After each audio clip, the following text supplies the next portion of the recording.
seja bem-vindo ao Se Liga na Educação. Meu nome é Ludmila Lima, eu sou professora e hoje nós vamos ver os gráficos.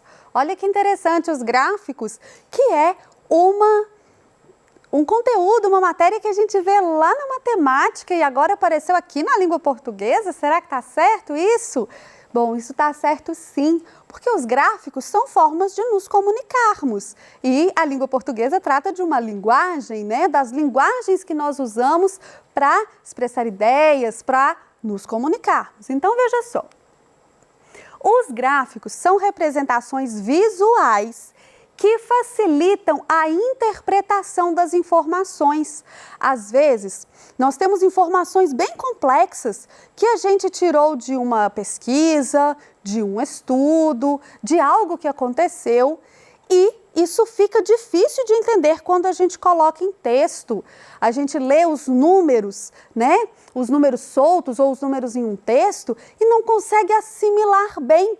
Então, a gente faz uma representação visual. O que é uma representação visual? É um desenho. A gente faz um desenho para que fique mais fácil de entender, de ter uma noção das proporções daquilo que a gente está falando, de comparar dados, comparar informações. Então, veja só. Você encontra gráficos em revistas, jornais, artigos científicos e para apresentar e comparar dados. Você tem assistido televisão? Será que você está acompanhando as notícias?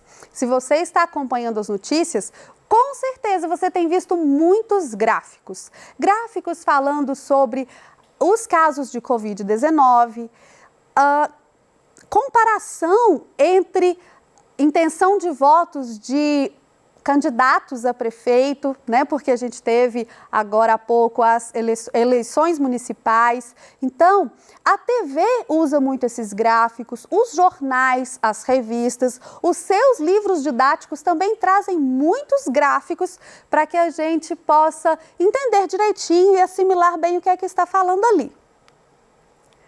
Existem gráficos que nós chamamos de gráficos de colunas. Os gráficos de colunas, eles vão relacionar dois eixos. Aqui a gente tem um gráfico, olha, nossos pets. É uma situação hipotética, ou seja, não é uma pesquisa de verdade.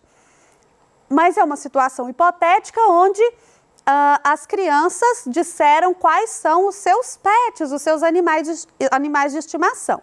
Nesse eixo, então, a gente tem algumas opções de pet. O cachorrinho, o gato, o peixe, o passarinho e a tartaruga.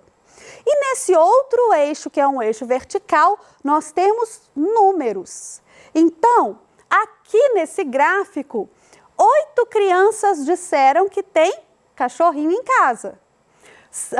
5 pessoas disseram que tem gato, peixinho, 2 crianças, passarinho, 3 e a tartaruga, apenas 1 criança. Então, no gráfico, os dois eixos se relacionam. Você vai observar que quantas pessoas têm cachorro, quantas pessoas têm gato, quantas pessoas. O número e o tipo de animal se relacionam nessas colunas. Veja só. Relaciona dois eixos e dispõe os dados em coluna vertical. Truque para você não esquecer mais o que é vertical e o que é horizontal. Horizontal é orientado pela linha do horizonte. A linha do horizonte fica deitada, então vertical é o que está em pé. As colunas são verticais. E aqui você tem os dados nas colunas. Vamos ver então outro tipo de gráfico. Esse aqui é um gráfico de barras. O gráfico de barras também vai relacionar dois eixos. Mas aqui, olha só, os números estão no eixo horizontal.